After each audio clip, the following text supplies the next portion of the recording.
presentation. Okay. The reason being is we're going to deliver it to our team, and next week, once we obviously know the results, we've got a shutdown planned, and we're going to show them the presentation, what we delivered to you guys today. Okay, great. So basically, it's 1:30 now. So obviously, we've just had a little bit of chit chat, which isn't part of the exam. So if we say you've got now till 12 o'clock. Perfect. Yeah. Perfect. So if you need spare pens or anything like that, you probably want to take loads of notes, then just let me know. We'll just grab some from those, grab some pen for you. Okay, so hello. Well, I know I've just briefly introduced myself, but my name's Nathan Stewart. I'm the Sales and Service Performance Manager for the Contact Centre. I think you've met Sabbath. Yeah, I'm Sabbath Watson, Resource Planning Manager. Vicky Harris, Operations Manager. And if you didn't already know. And Carol Edwards. Okay, so we're here today, as I really hope you do know, but we're going to explain to you why we are Midlands Contact Centre of the year 2015. So just a quick bit of background then. Don't worry, I'm not going to read all through this, I hope you can read quick. Okay, enough time. So we are VAX, we are the UK market leader in the floor care market. We have a wide range of comprehensive floor care products from vacuums to carpet washers, steamers, etc. And some handheld and utility options as well. So really what I want to focus on is where VAX come from. The foundation of VAX, it was built here in Droitwich. We've got great heritage here, and we're really proud of that, and we want to make sure that we maintain that. So it's an important part of our culture, and it's an important part of our success, which we'll go through throughout this presentation. We're very keen to make sure that we keep that heritage and keep people and local communities involved with everything that we do to make us the great contact centre which we are. So, back onto the real reason then. So why are we Midlands Contact Centre of the year 2015? Well, first of all, I'm going to hand you over to Carol, who's going to tell us a little bit about where we was in 2014. Yeah, 2014, so you've heard me refer to the old building that we were in, which is not far from here, just further down the road. Ouch, it was painful. It was incredibly painful. It was painful for me to see what our customer experience, painful for us to see what our employee experience was. The office building was just not fit for purpose. Dark, dingy, disjointed. People were just added on in pockets all around the building, wherever they could fit them into a warehouse. So the logistics of managing it was horrendous. The team interaction didn't work as one team because they were all over the place. We had on-premise help desk. I haven't called it a CRM solution deliberately. Help desk solutions. That was brought in because there was 8 people originally when they started here. They called it a help desk. And we had an on-premise telephony solutions and had limited capabilities. Connectivity issues, frequent downtime. It was horrendous. I'd walk in every week, at least twice a week we were down. No service, absolutely horrendous. Manual paper-driven processes, constrained by the software, so we couldn't do automation. We refined our processes, we mapped our processes, we empowered our people, but we couldn't do anything else because we were constrained by the systems we had. Team morale was at an all-time low with IS issues. We had improved morale and the employment engagement, but we were still falling down in a particular area where it came to their systems and tools to do the job. There was crying on the floor. We had a number of people under stress, numerous systems deployed, navigating through 9 different screens at any one time. No join up between any of them. We had no single view of customer information. I loved to listen in calls, but it was painful to listen into calls because if you called me once in the morning, 4 more times in the day, I would still go through the same script with you, asking you who you were. We just didn't know our customers, so we couldn't personalise the relationship with our customers, Nathan. Horrendous, I think you'll agree. But I thought it sounded just like the place I wanted to work. we all want to work. No, we recognised that we was nowhere near to where we wanted to be, but we didn't know where we wanted to be. And so what I'm going to talk through now is the journey that we took from 2004 to get to where we are today. And we broke that, just for the purpose of today, we broke that down into 3 sections which we're going to go through. And the first one that we're going to go through then is our systems and process. So we now have the tools and the architecture in place to create personal and effortless customer experience. That's faster, more dynamic and ready for the future. It's a great statement, and hopefully it's hit some criteria. But if it hasn't, we're going to explain what we've done to get from where we were to make that happen. Nikki, can you just talk to me about Salesforce and what that's done for us here? Yeah, just background, just picking up on where Carol said, multiple applications, all silo, which also meant that our customers' data were in different areas of software. So answering a simple customer query wasn't really very simple. And that was probably our biggest challenge in bringing a new CRM system in, is to make sure that was all in one place. What Salesforce has done for us is means one customer, one account, one view, whether it's your purchase, whether it's your registration, whether it's any support care, and regardless of the channel that you come through. We actually see it all now in one place, which means that the agents can have a better conversation with the customer and makes it more personal. Perfect. So, roughly, how many screens have you have to navigate through before? It's 9, it's now down to 2. Manageable. So that was our CRM system. We also brought in New Voice Media. Can you talk to me about what it was like prior and what we've got now? Yeah, pre-New Voice Media, we had a telephony system. However, as an agent, you logged into this screen if you were answering calls, you logged into that screen if you were answering emails. As a team managing that, you were managing the contacts manually, you were managing your work source and resource manually, making sure you were moving people to try and manage an SLA, which isn't easy when you're in a contact centre. New Voice Media, what does that do? One login for the agents, amazing. What that also means is that the agents then have a blended delivery of any of the contacts that they're receiving. So whether they're answering email, whether they're answering call, that comes through, and the intelligence within the system is what delivers that to them. Perfect. So both systems are cloud-based, so I understand, and it's improved productivity. Can you tell us how? Yeah, the intelligent routing in the system now, from an agent's point of view, delivers the best support and skill to them. So by using the skill and the knowledge in the system, it's delivering the best contact for that agent, but equally it's the best then delivery for the customer to get the right service at the end. So working in harmony now with the agent knowing the customer, but we know the customer to deliver that right customer to the right person. And it's not only just sort of the query type either, is it? If the customer's spoken to that person before. Absolutely, it takes away that customer needing to explain again that they're calling in about something. Actually, the system knows who they've spoken to before, what the process and journey in the process they're in, and directs that to the right person to be able to pick that up. So nobody communicating on the same things again, as Carol alluded to, we did back last year. So the link-up's made it more personal. Absolutely. Okay, and so internal and external service processes have been refined to focus on customer vision without limitations. Yeah, so we had processes and we did our best with them. However, what the system allowed us to do is re-review those processes, making sure that where we could make quick wins within automation in the system, we absolutely got those in. And what that allowed us to do is give more time for the agent to be able to spend more time speaking to the customer. So it's not only personalised, they've actually got the time to actually spend with that customer now and make the service great. Okay, so yeah, I think you said it right there. It's actually time speaking to the customers instead of just getting rid of them when they're doing something else after extra additional activities. Right, thank you very much. Who's that, Nathan, on that? Oh yeah, so that, if you didn't know, that's Vision. He's one of the Avengers. Sorry, I need to ask that. I've been looking at it all morning. You haven't seen that? It's in the newest one. I thought that was you. Weekend at time. I haven't told Carol that yet. Simple's out. Okay. Well, looks like I'll have a one-to-one later. Okay, so we now have the tools and architecture in place to create a personal and effortless customer experience that's faster, more dynamic and ready for the future.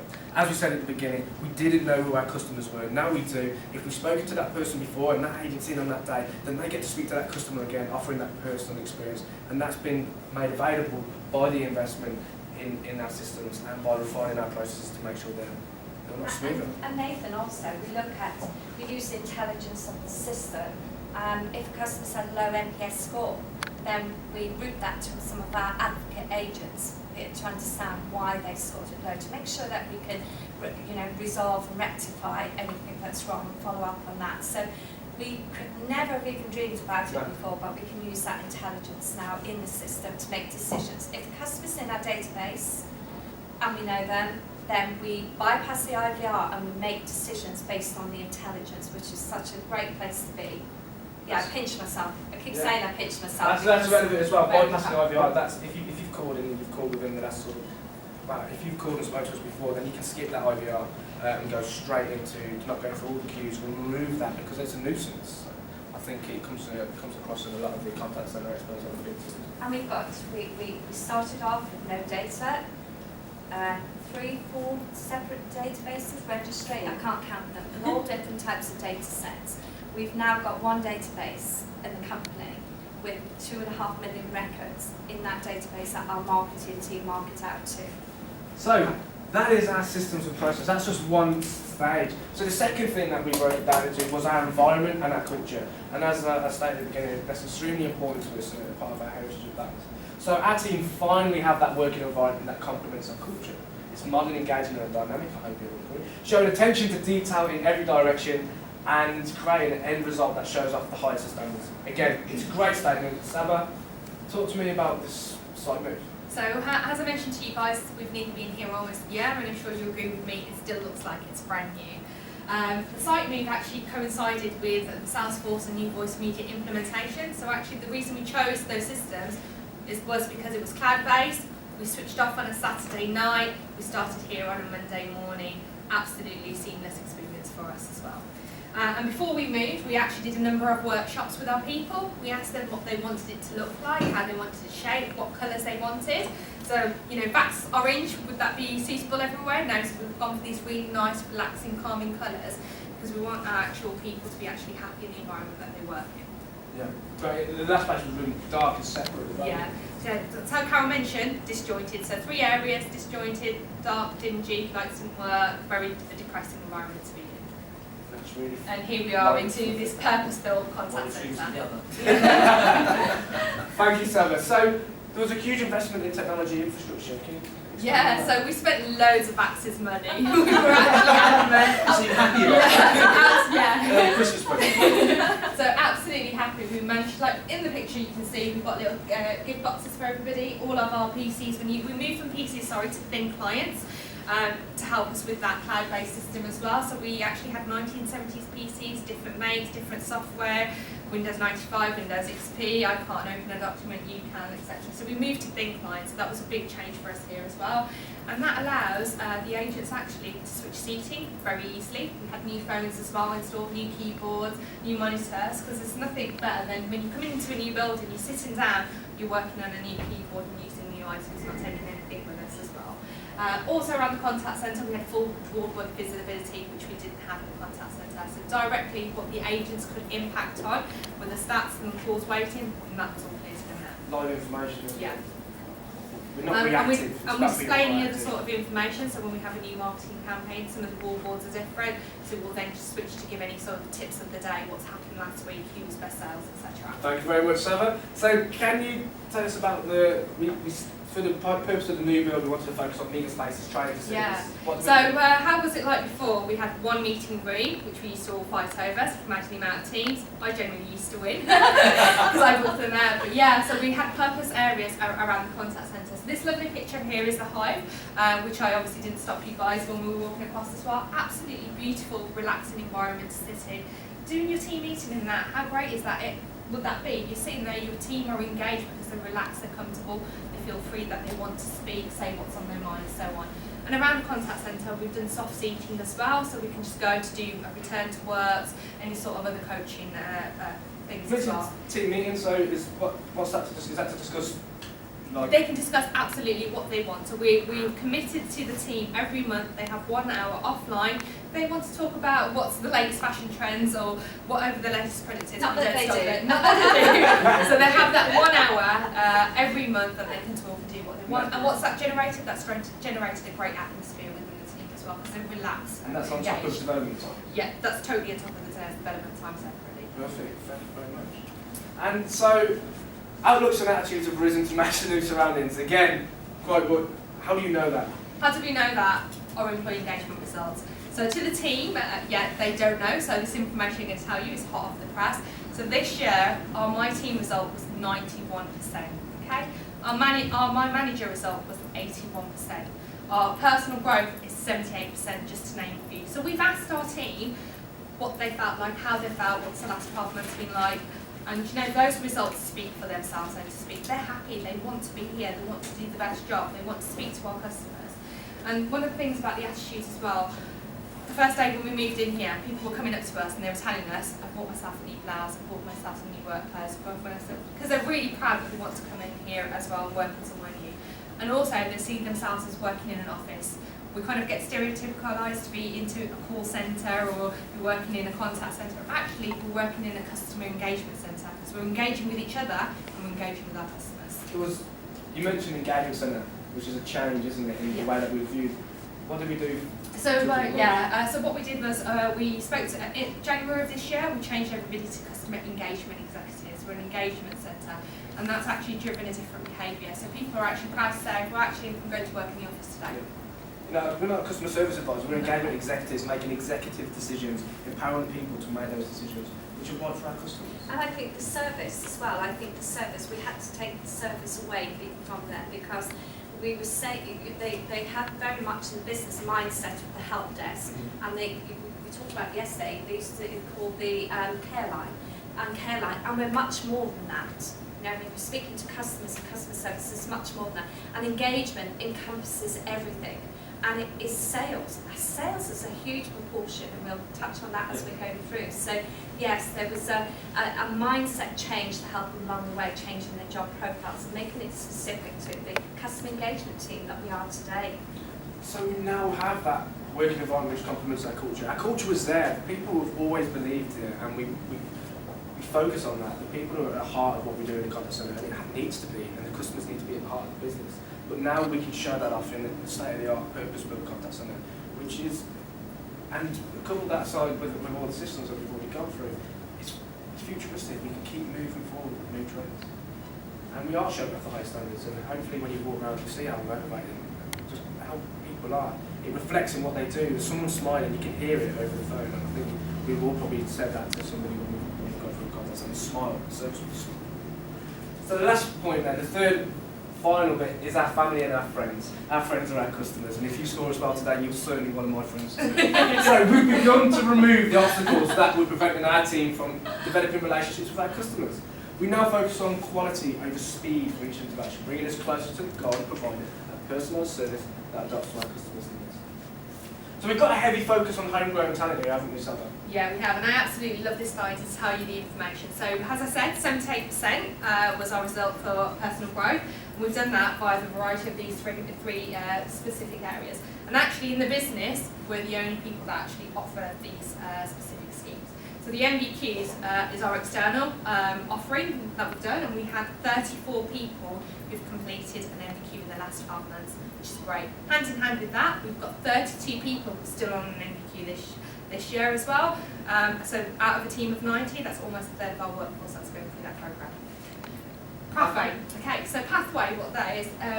So if you're interested in another role, you're interested, you can join the Pathway scheme, and that's when we will then develop you to give you those skills for that role. So when that job then comes up for an interview, you're already ready equipped and got a total insight of what that job entails. We're absolutely committed to every month giving that person 8 hours for a full-time person, offline activity to do that Pathway programme. On top of everything else? On top of everything else as well. Great.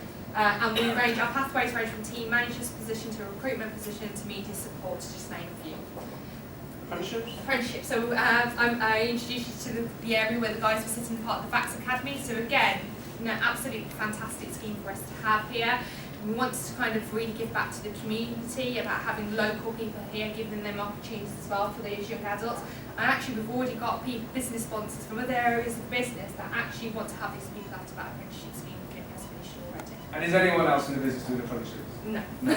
Okay, perfect. Just touching on that, Nathan, so Yep. just very quickly what Sam says about we're so proud of the Apprenticeship Academy that we launched. The business wanted to launch it, but they need a really structured environment. And we've gone from being the underdogs in the company to leading the way in the company now. So we're now setting these apprenticeship schemes in the academy as the first, as one-off facts. We're also doing a piece now with the work experience, but we're very specific about what we want to do with work experience because we don't want to bring young people in for 2 weeks and just ask them to make coffee. We want to give them a real taste of what customer service, what customer engaged value means, and give them workbook activities to complete with certificates when they go off. So that's We're really passionate about this. We're very excited about this element of our For business any of the contact centre. elevated positions in the contact centre, when was the last time you recruited someone? It's been months since we've recruited anybody externally for any internal position whatsoever. So everybody within the contact centre has come from the call centre, so to speak, and has progressed into those other areas. Thank you very much, Sarah. So, Effortless initiative launched to ensure that we're easy to do business with at every touch point. I'm sure you've probably all heard of Effortless, but if you haven't, Nikki, do you want to expand on what that means for us? Effortless for us is a project to really look at a customer's inquiry all the way through to the satisfaction of getting that resolution. It's reviewing our processes and looking what's the obstacles, what's in the way of making us easy to do business with, as Nathan said, but not just for the customers, actually easy for the agents to be able to process the transactions, etc. So it's just looking at that end-to-end and making it as effortless as possible. Effortless. Lovely. So, omni-channel offering provides our customers with a seamless experience and journey. Yes, so we know so much about our customers now. It's all in one place for us to be able to use. So what we learn about the customers as they're coming through and where they are within interactions with us, we use that and to provide that continuous support, and that's regardless of the channel they're coming through, which makes it true omni-channel. So I can have a phone call with you and then email you the next day and you can pick it up wherever. And we know everything, and it's the same continuous service. And that's the best level of service, by the way. At the very top. And satisfaction of our people and customers go hand in hand. Achieving this makes us truly successful.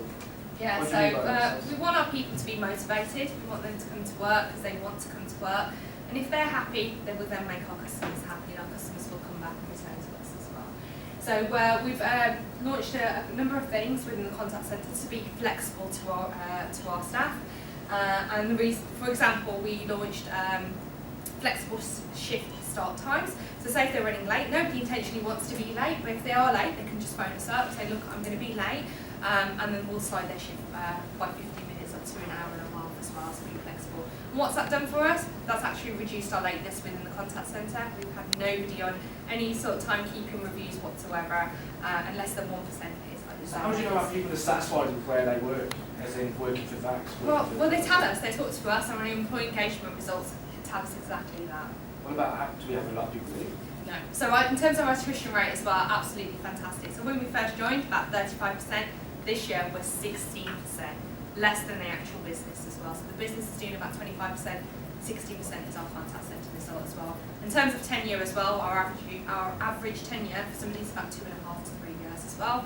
And recently I ordered some new headsets in, so I had to look at how long the longest person. I think 2 years is the longest person that's been through the contact centre.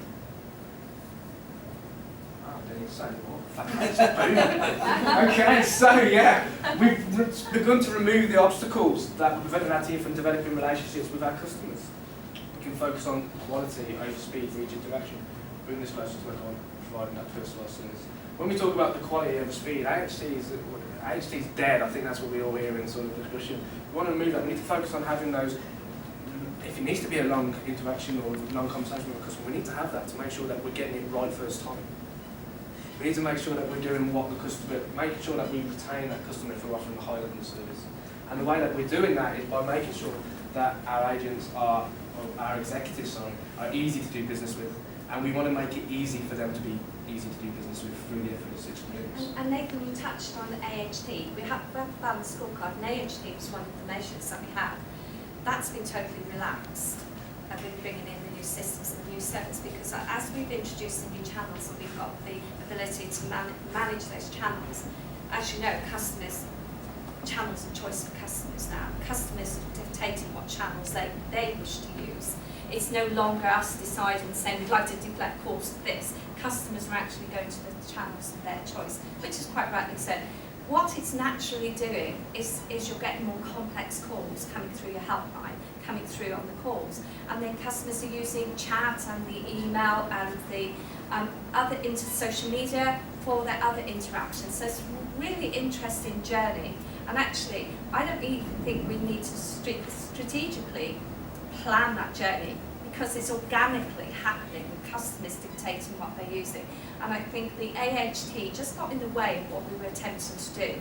It's there, we have to use it for resource planning, but actually as a measure for the agents, there's far more important measures that we now use today. and we'll be taking it into 2016. So really excited about that. So, I've only got a few minutes left and I'm all well aware. Yeah, So, sorry. we've covered off the 3 areas there, which have been like the three things that we've really had to focus on in order to take us from where we were to where we are now. We've done a lot more than this, but you've only given us half an hour. But you can stay all day if you want, and we can talk there. And we provide cakes and all different things to score extra. But no, it's bringing all those things in together which has really shaped the contact centre. We wasn't where we wanted to be, and it hasn't been easy, and we've had to fight to get there.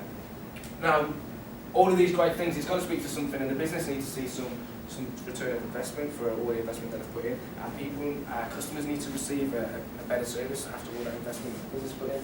And so what we're going to talk about now is from that 2014 slide to where we are today. Carol? Yeah, wow. Yeah, just so different. I've had so many sleepless nights prior to this, and now I look at the centre and think you can't, it's so difficult to look back and think where we were to where we are today. So we now have a single view of all customers' activity, and not only is our CRM platform, that was brought into the contact centre. It's probably another longer story to tell me what marketing were doing, because they were developing a single customer view database with an outsourced provider that started 9 months before we started. And it was due to be deployed because they thought their CRM system wouldn't be in 18 months. We deployed the CRM system in less than 8 weeks in Salesforce. And actually, in October, after we moved in here, I was asked into a board meeting and said, could you pick up the marketing? Marketing now uses the platform as well. Our sales team and our commercial field team are now using this platform. Without it, it's by stealth. It's just organically growing within the business. We have all of our customers, our agents, it's at their fingertips. They see all of that activity now. Consistently achieve 95% in our NPS surveys. Our first contact resolution, we're continually achieving 87%, but we're not happy with that. We're going to continue to try driving that to improve that first contact. Average email response within 24 hours now. Social media responses within 10 minutes. Our chat, we just deployed chat, average wait time 25 seconds. We exceeded the business objectives, operational efficiency and sales.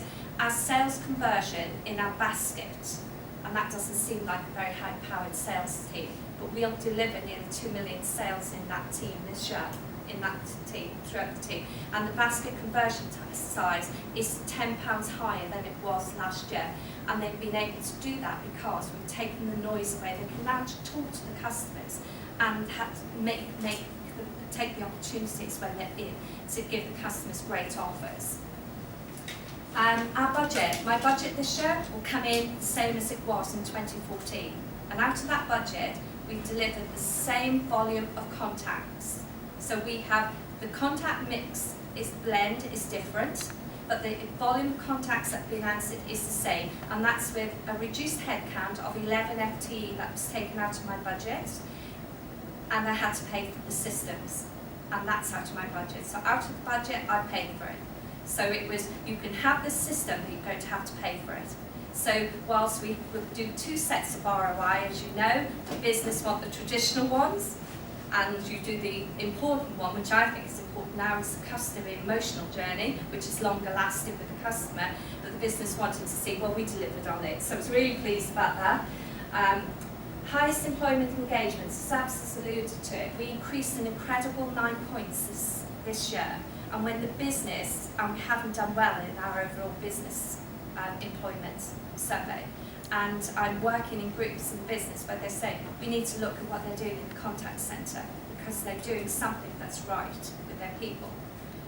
And this isn't, I don't think, we talked about this when I joined, it shouldn't be difficult. This is about going back to basics. We forget, customers, it's about talking to customers, about talking to your people. And I think those are the really important, we lose sight of sometimes as we go through journeys.